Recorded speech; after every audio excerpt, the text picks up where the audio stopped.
returned home believing that everything would be exactly as I left it.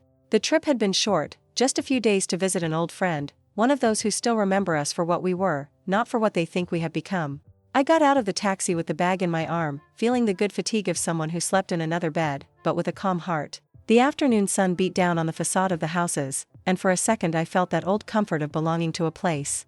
My home has always been my port, my silence, my refuge.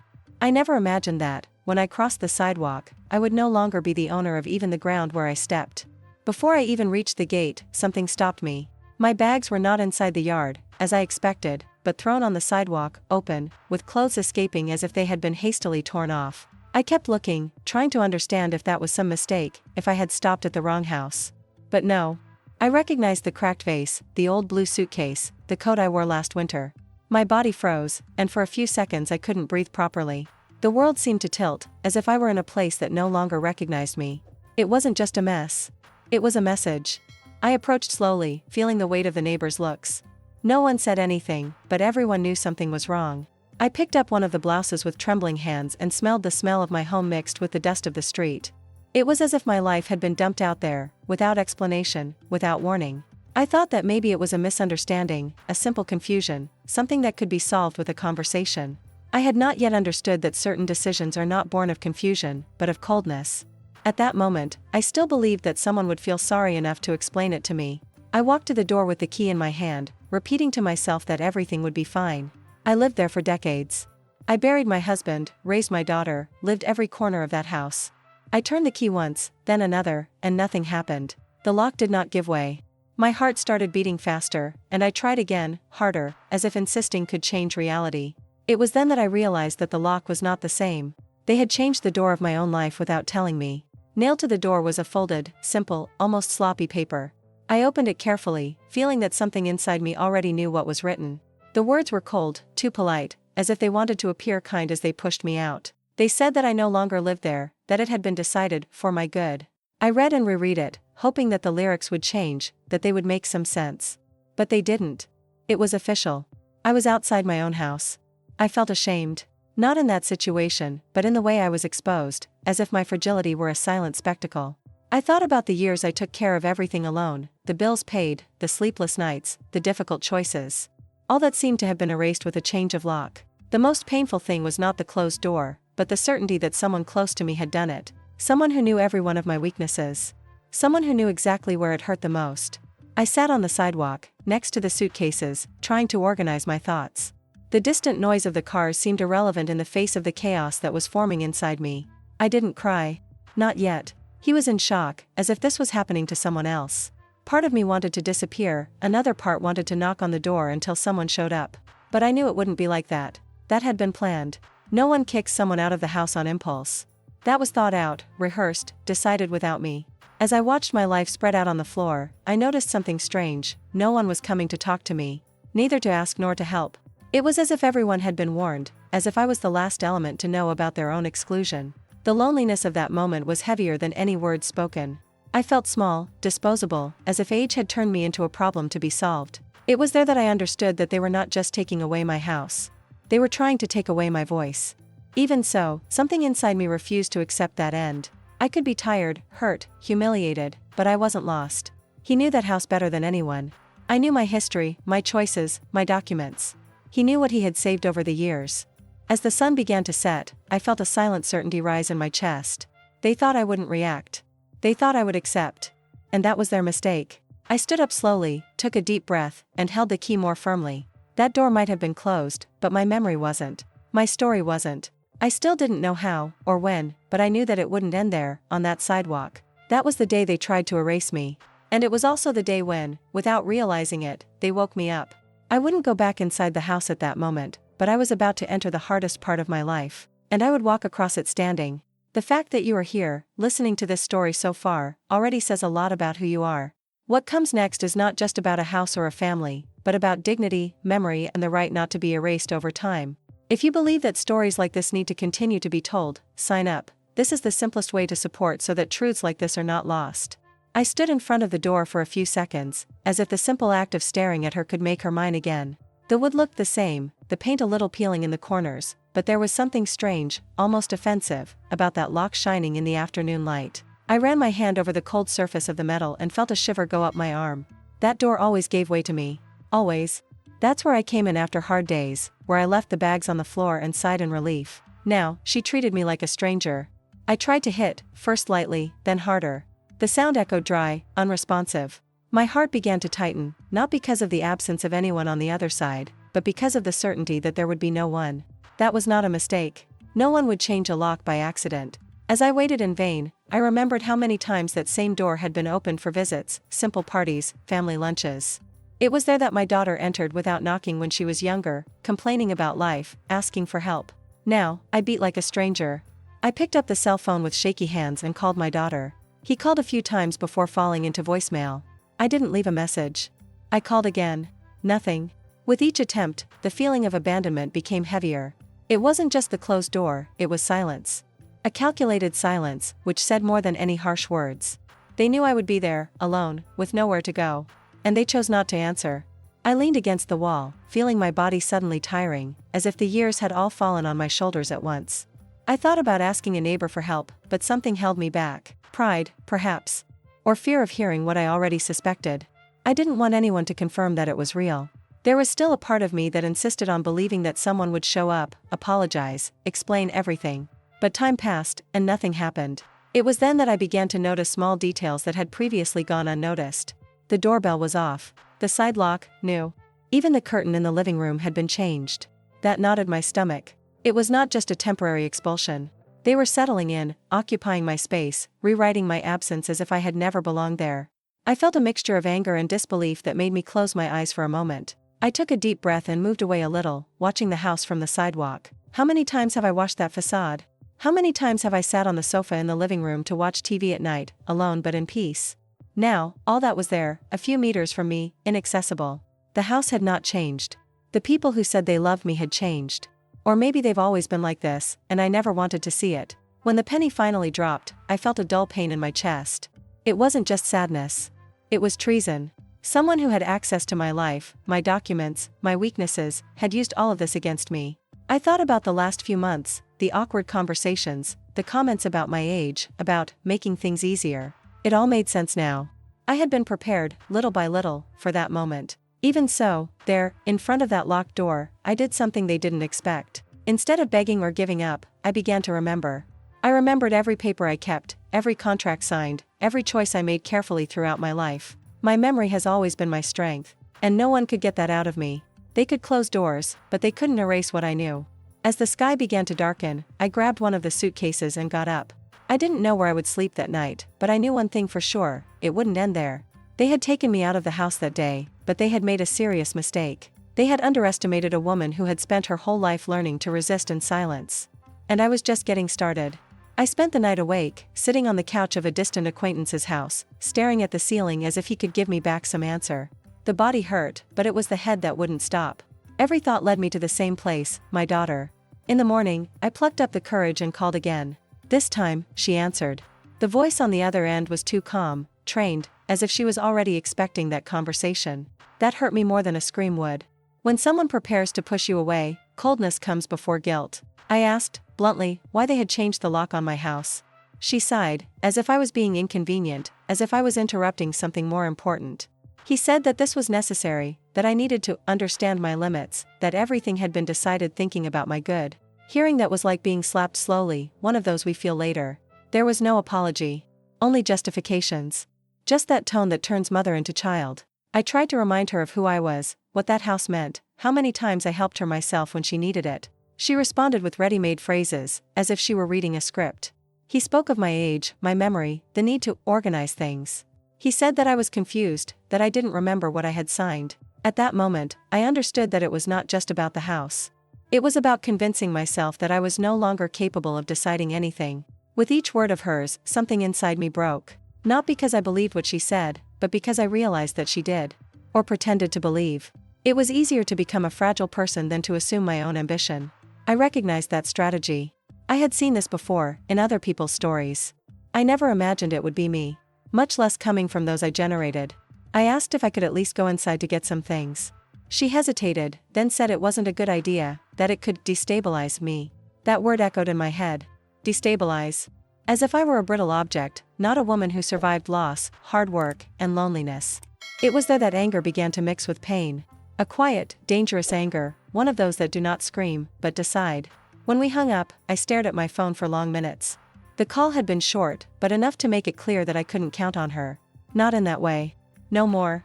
I felt mourning. A strange mourning, because no one had died, but something essential had been lost. The daughter I knew no longer existed. In her place, there was someone who saw me as an obstacle.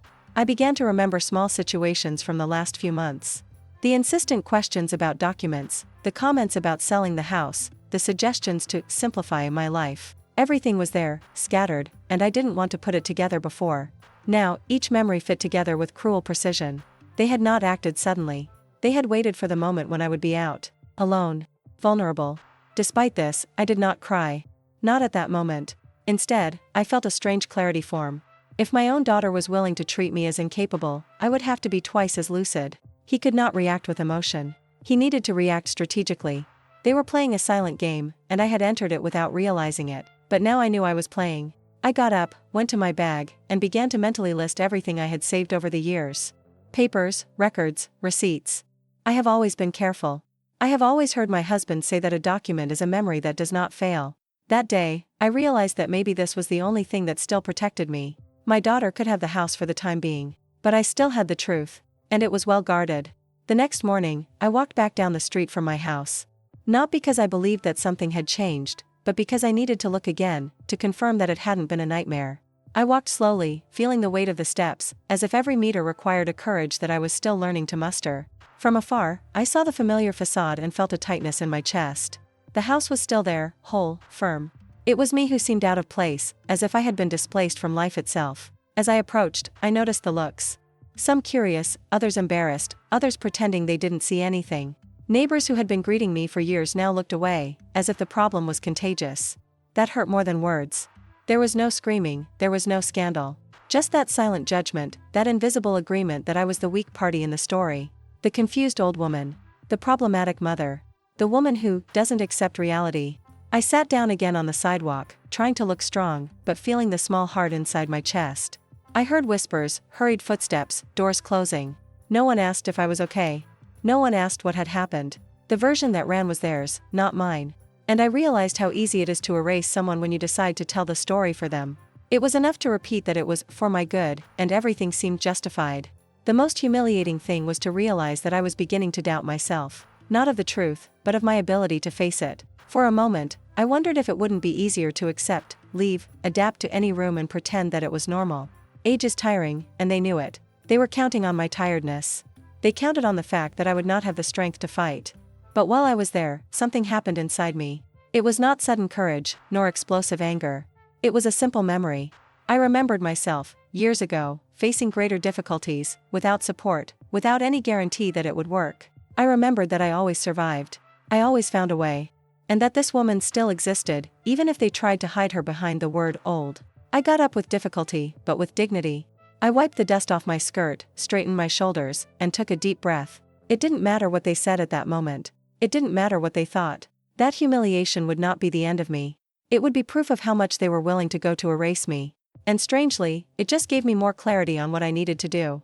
I walked to the end of the street without looking back. Each step was a temporary farewell, not a definitive one.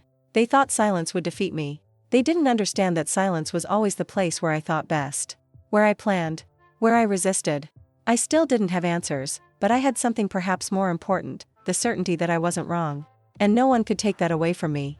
I went back to the makeshift room where I was getting the feeling that the floor could disappear at any moment. Until then, I had been expelled, humiliated, silenced. But that night, for the first time, I felt real fear. It wasn't just the house. It was the possibility of losing everything that still kept me whole. I sat on the bed and stared at my hands, trying to recognize in them the woman who always solved her own problems. The threat now had a name, form, and intent. They didn't just want my space. They wanted my control, my autonomy, my freedom to exist as myself. The next day, I received a short message from my daughter. Cold, objective, almost bureaucratic. It said that they were regularizing the situation and that I should wait for new guidelines. The word regularizing made me cringe. It sounded like something definitive, official, irreversible. It was no longer a family argument. They were bringing other forces into the game. People who spoke difficult, signed papers and decided destinies without looking them in the eye. There, I realized that their plan was bigger than I imagined. I began to understand that they wanted to interdict me. Take away from me the right to decide, to sign, to choose. Use my age as proof of disability. That knotted my stomach. I have always been lucid, organized, responsible. But he knew how the world works. It was enough to repeat a lie many times, in a tone of concern, for it to start to seem true. They were creating a narrative where I was a risk to myself. And that put me in real danger. I spent hours reliving old conversations, trying to identify when it all started. The questions disguised as caution. The insistent suggestions. The sudden visits. Everything had been a slow, careful, almost patient construction.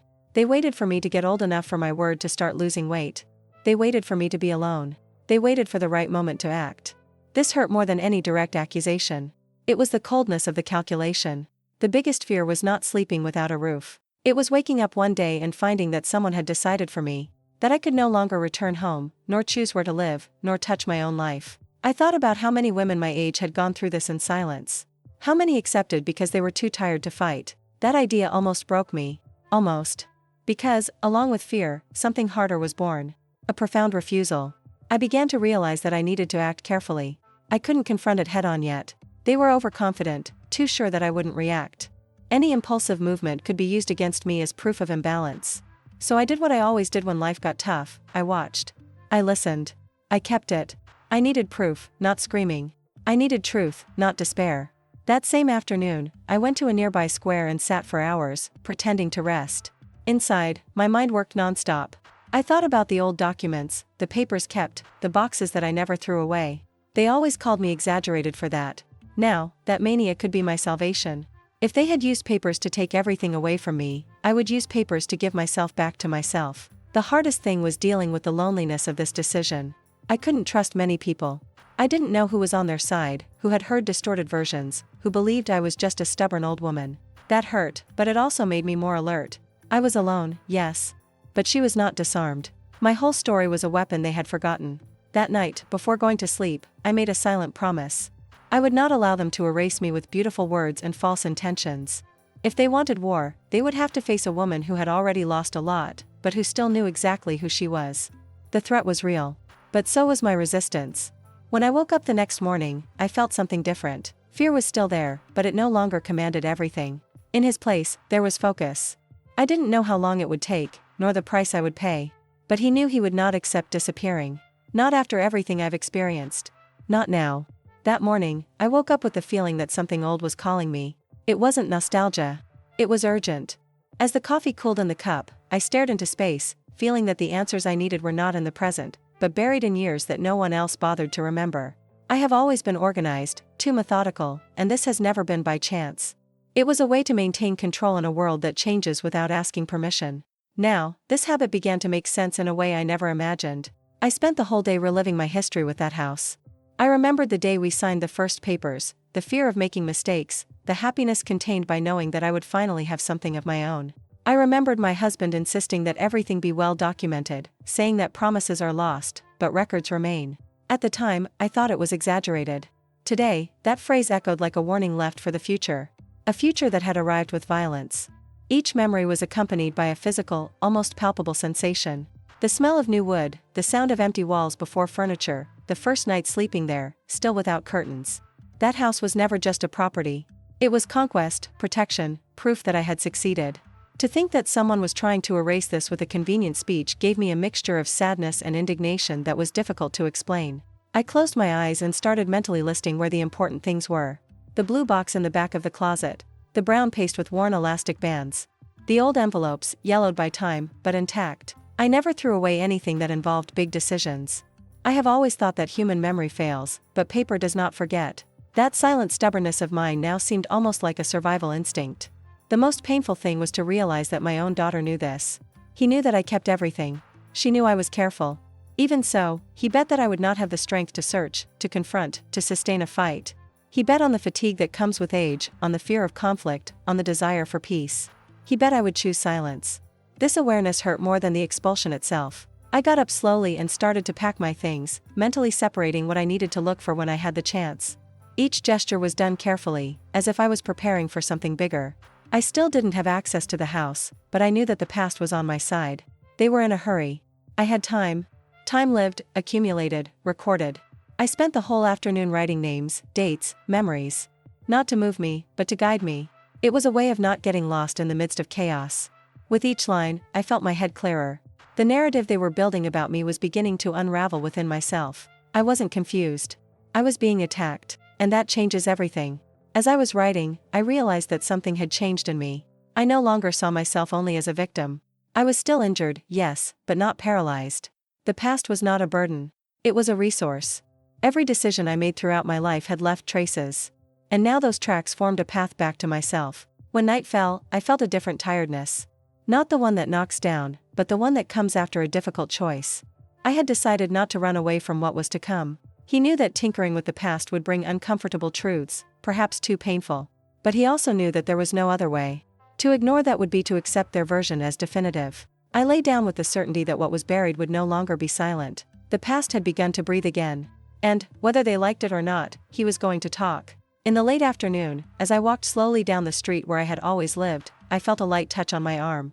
I turned around startled, still with a heart suspicious of any approach, and found the watchful eye of a woman I had known for years, but had never really seen. She was my neighbor 2 houses away, the one who always seemed to know more than she said. His face showed sincere concern, not curiosity. That, in itself, was an unexpected relief. She invited me to sit on the bench in front of her house, as if that simple gesture was a temporary refuge. He spoke softly, looking around, and said he had seen everything the day they threw my things out. He said that he found it too strange, too fast, too organized to be a simple disagreement. As she spoke, I felt something I hadn't felt in days. Someone was listening to me without judging me. Someone hadn't bought the convenient version. She said that she was always surprised by the way my daughter spoke to me lately. Cross comments, that tone of false concern that hides impatience. He said that he noticed the change of the lock on the same day and that it was not something for those who want to help. It was something for those who want to take it. Hearing that from the outside confirmed something I already felt, but still didn't have the courage to accept it completely. When I told her part of what was happening, she was not surprised. He just nodded slowly, as if connecting old dots. He said he had seen similar situations, where families use age as an excuse to do whatever they want. That phrase gave me goosebumps. Not because it was new, but because it was said so naturally that it seemed too old a truth to ignore. She then asked me if I had documents, records, anything old that would prove what was mine. I smiled for the first time in days, a small but firm smile. I said that I always kept everything. She replied that this could change everything. He did not speak of poetic justice, nor of revenge. He spoke of proof. On paper. Indeed. It was exactly what I needed to hear at that moment. The most unexpected thing was when she offered to help me. Not with money, not with empty promises, but with presence. He said he could keep things, follow conversations, witness whatever was needed. I said I didn't have to face it alone. That moved me in a deep and silent way.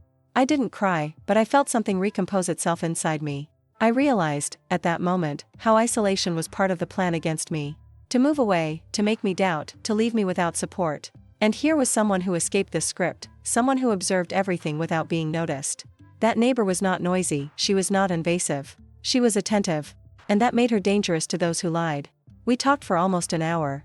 She told me details I didn't know, schedules, strange visits, suspicious movements in my house while I was away. Each piece of information was a brick taken from the wall they built against me. I wasn't imagining things. I wasn't exaggerating. All that had really happened. When I said goodbye, I walked back feeling my body lighter. For the first time since the expulsion, I didn't feel invisible. I didn't feel crazy. Someone had seen it. Someone had understood. And that was a complete game changer. Loneliness was no longer absolute. And when loneliness is broken, strength begins to appear. That night, lying down, I thought of her as a sign. One of those meetings that doesn't seem big, but changes the course of everything. I had not yet recovered my home, nor faced my daughter. But now he had something essential, an ally.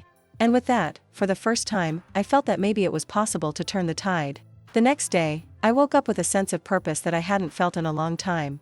It was not enthusiasm, nor naive hope. It was determination. I agreed with the neighbor to go to a small warehouse where I kept some old things, those that no longer fit in the house, but that I never had the courage to throw away.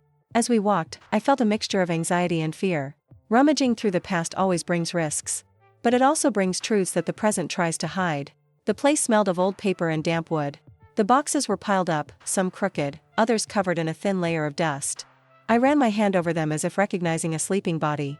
Each one carried a piece of my life, choices made carefully, decisions that no one else remembered.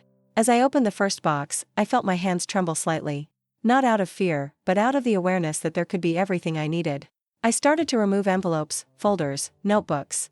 There were old bills, letters, photographs, receipts. Things that for many would mean nothing, but that for me told a complete story. The neighbor watched in silence, respecting my rhythm. That gave me security.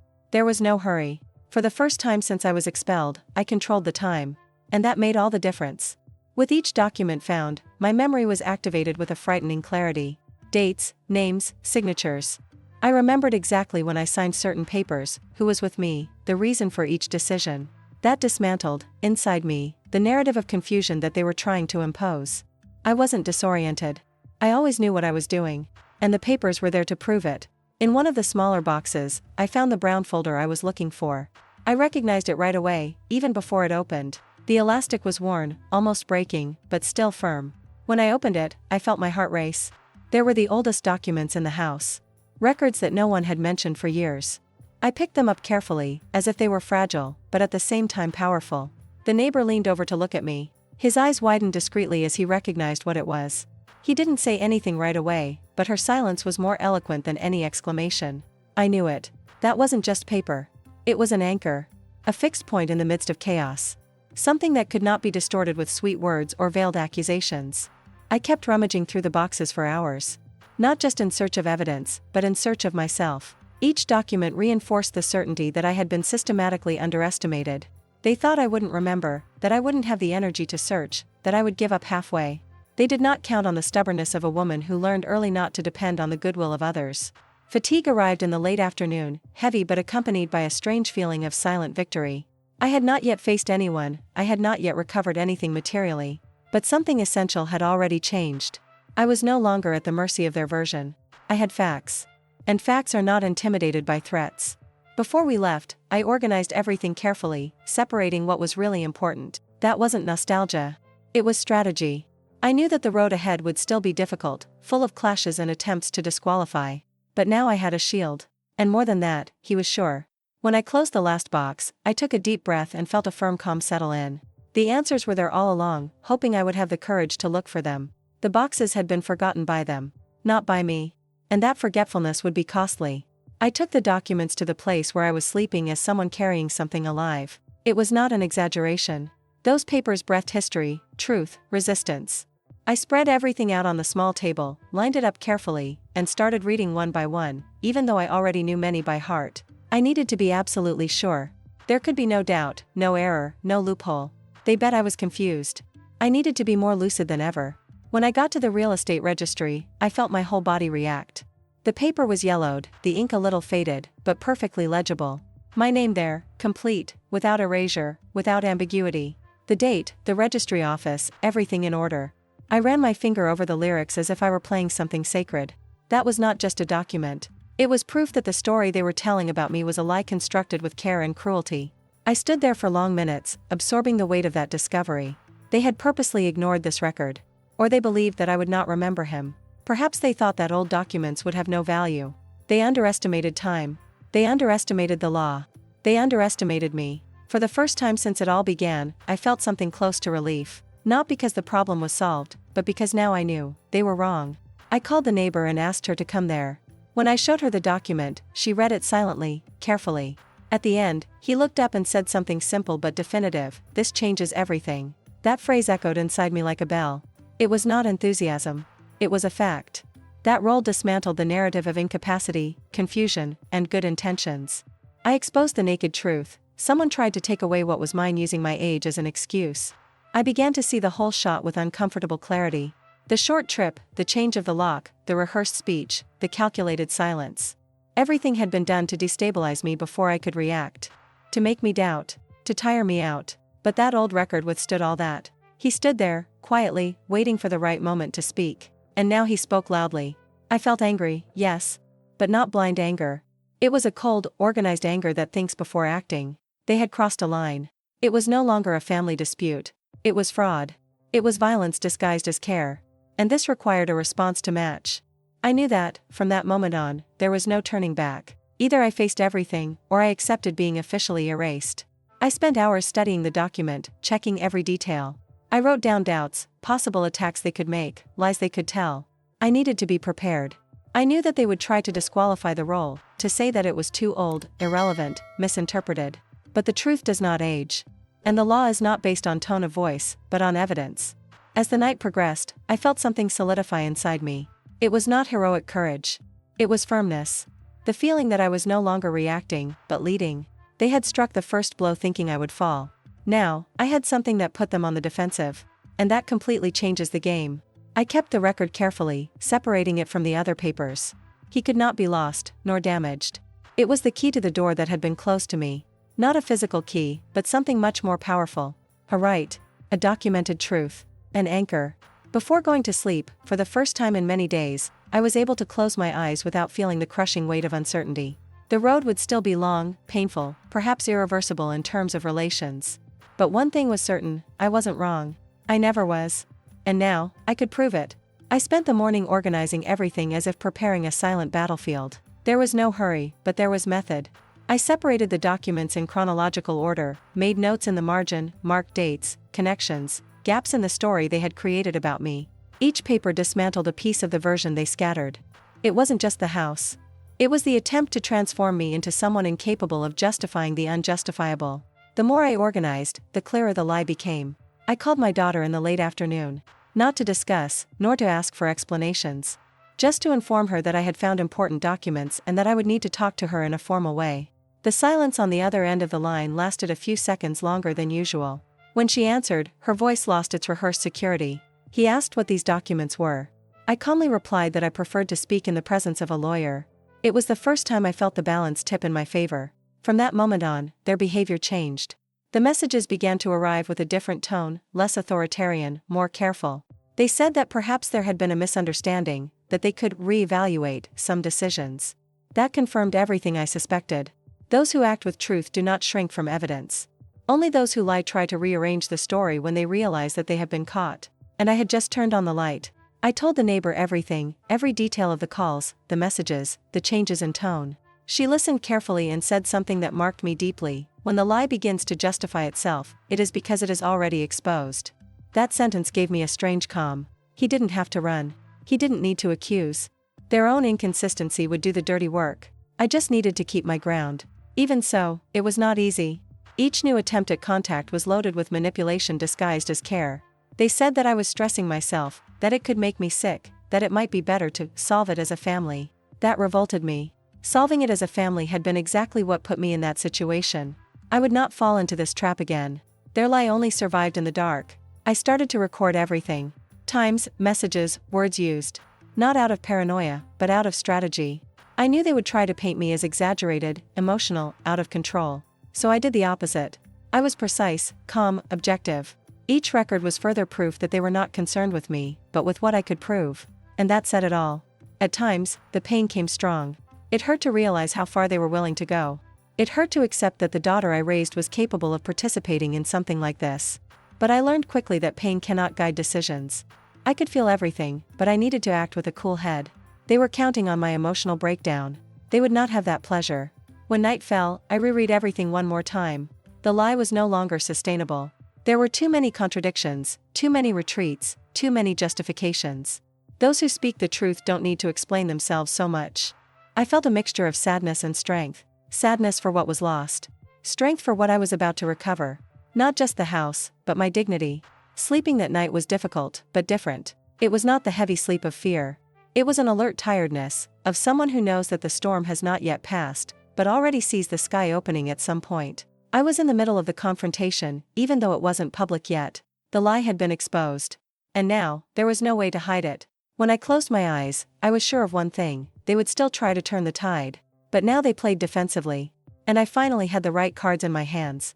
This is the hardest part to tell, because by revealing it I go back exactly to the moment when I almost lost everything that defined me. Sharing this has a real emotional cost. It means exposing a pain that I could have kept silent forever. If you've come this far with me, it's because you understand that some truths only survive when someone has the courage to say them out loud. So I ask you to sign up, not as a support for me, but as a gesture to preserve voices that refused to disappear. The days leading up to the hearing were eerily quiet, a dense silence, loaded with intention. I knew that, on the other side, they were reorganizing, adjusting speeches, looking for loopholes. This kind of stillness is not peace, it is strategy. I woke up early, drank my coffee slowly and felt the time stretching, as if every hour I was aware of what was coming. I didn't run anymore. I learned that those who have the truth can walk at their own pace. The messages kept coming, but now they came disguised as concern. They asked if I was okay, if I needed anything, if it wouldn't be better to talk before taking this forward. I read them all carefully and did not answer. That late attempt at proximity was not careful, it was damage containment. They wanted to stop me before it all came to light. And, for the first time, I was the one who decided not to open the door. I spent hours mentally reviewing everything that could happen. The questions they would ask, the subtle attacks, the attempts to destabilize me. I imagined looks of pity, crossed comments, the calculated use of the word mother to weaken me. I prepared for this not by rehearsing answers, but by strengthening convictions. When you know who you are, the provocations lose strength, and I knew exactly who I was. The lawyer advised me to keep my stance firm and answer only what was necessary. No long explanations, no emotional justifications. This was not a judgment of character, it was an exposition of facts. This distinction helped me more than I expected. For a long time, I tried to be understood. Now, she just needed to be clear. The truth doesn't need to convince, it just needs to appear. The night before, I hardly slept. Not for fear of the result, but for the dimension of what was about to happen. My story would no longer be whispered behind the scenes of the family to be told out loud, in front of strangers. I thought about what it would cost. I thought about what it had already cost. And yet, I didn't regret it. There was a line that, once crossed, does not allow return. I had already crossed paths. When dawn came, I felt an unexpected serenity. I dressed calmly, straightened my hair without haste, looked at my reflection in the mirror longer than usual. I didn't see a victim. I saw a tired woman, yes, but whole. Someone who had been pushed to the edge and decided not to back down. I took the folder with the documents and felt, once again, that firm certainty in my chest.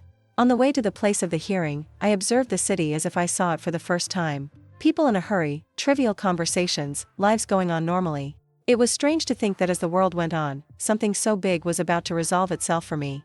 That feeling brought me perspective.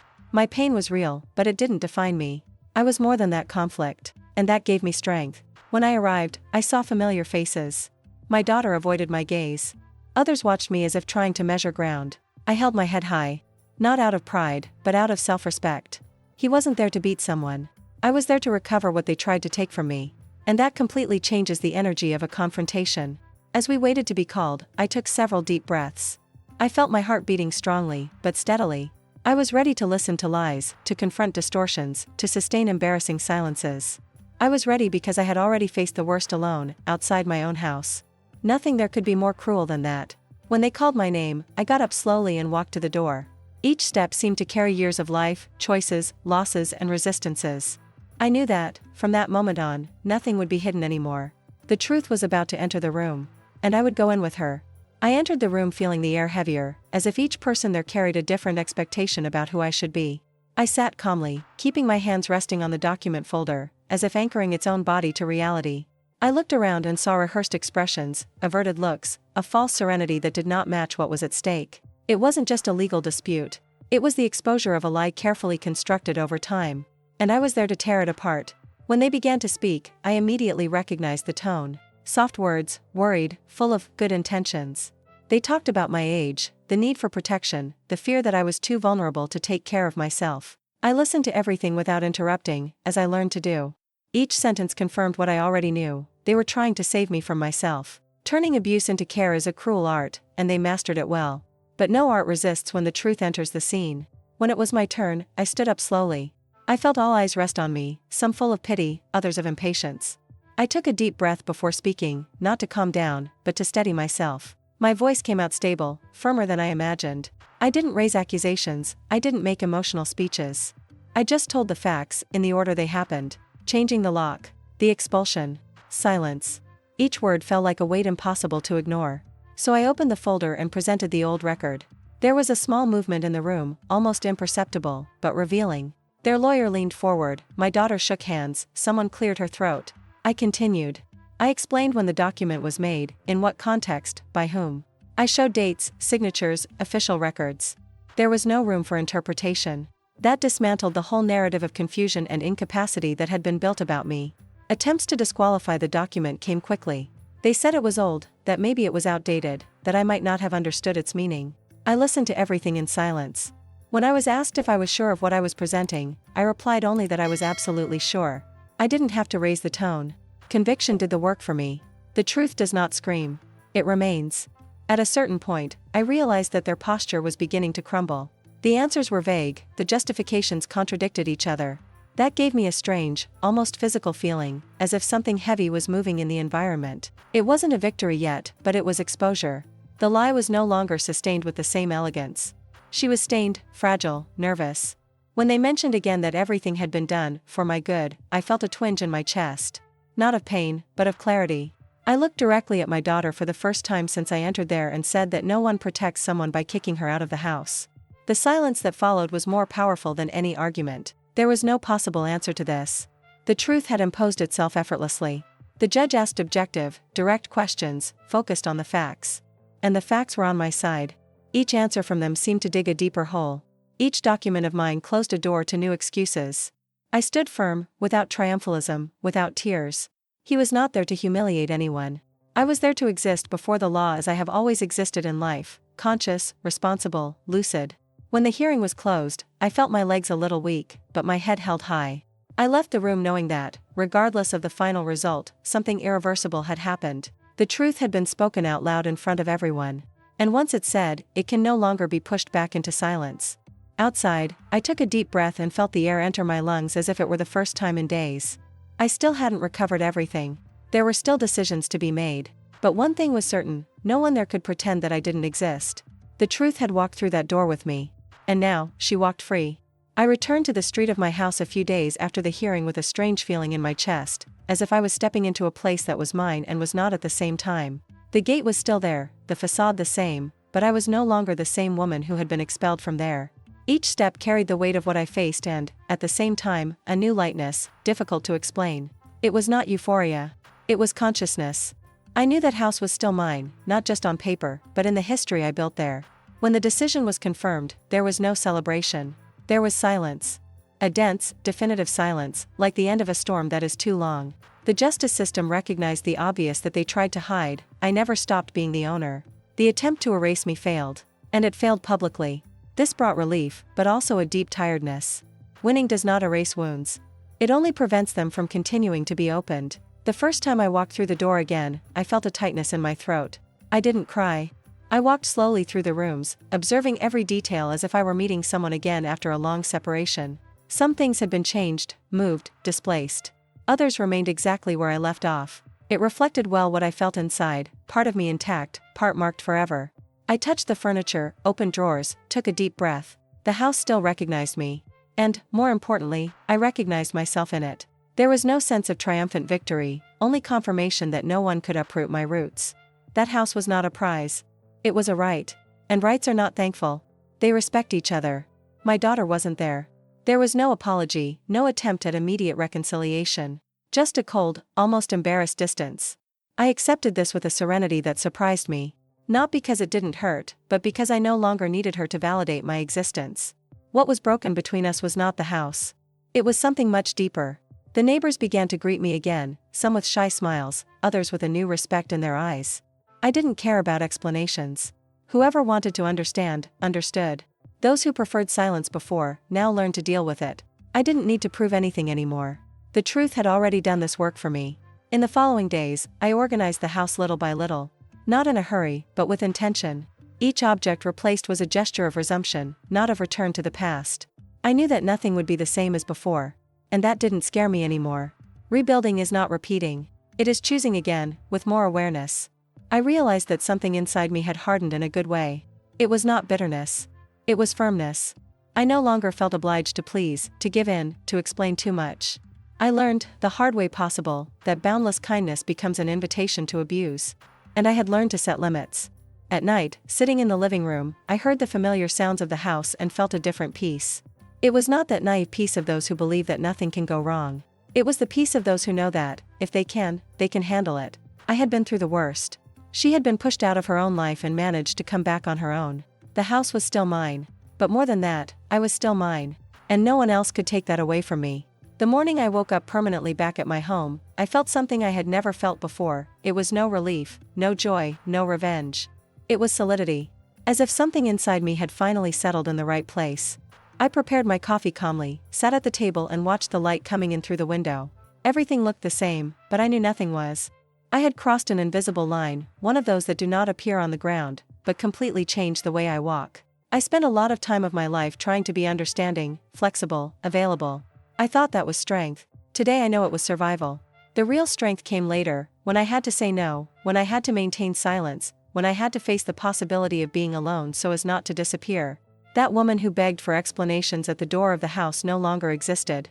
In her place there was someone who did not ask permission to occupy space. The relationship with my daughter did not recover as many would have hoped.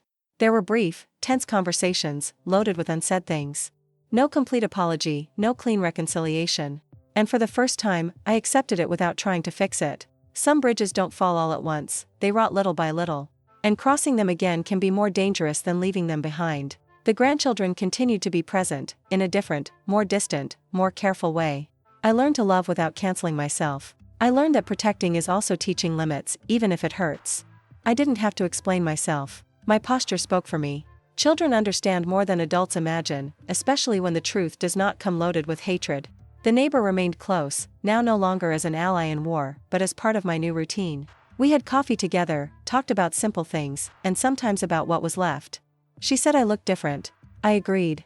I was no longer bent inside. Something had straightened out forever. There was no possible return. I started to help other women in the neighborhood, discreetly.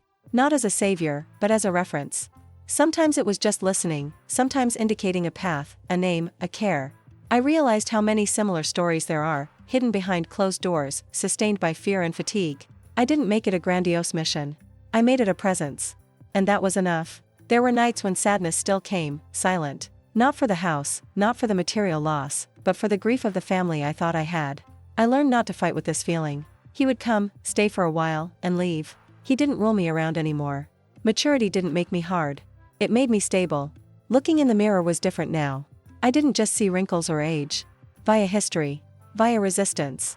He saw someone who had been underestimated and responded lucidly. I didn't have to shout, or humiliate, or destroy anyone. I just remained. And staying, sometimes, is the most radical act that exists. The house remained my home, but it was no longer my shield. I knew that if I ever had to get out of there, I would get out of one piece. Because my strength was no longer tied to walls, documents, or fragile bonds. It was in me. And that no one could take. If someone asked me today who I am, I wouldn't say widow, mother, or elderly. I would say conscious survivor. A woman who fell, got up and didn't come back the same. A woman who did not harden out of spite, but out of clarity. A woman who does not accept less than respect. Woman of steel. If anything from this story touched you, please share this video. Not because of me, but because it can reach exactly someone who today is being silenced, disrespected, or pushed out of their own life. There are patterns that only change when we refuse to treat these stories as isolated cases, and sharing is a simple and powerful way to break this cycle. I'll stay here, reading each comment carefully. Tell me, from which city and country are you watching, and what about this story stayed with you? Your answers really come to me, and they matter more than you realize.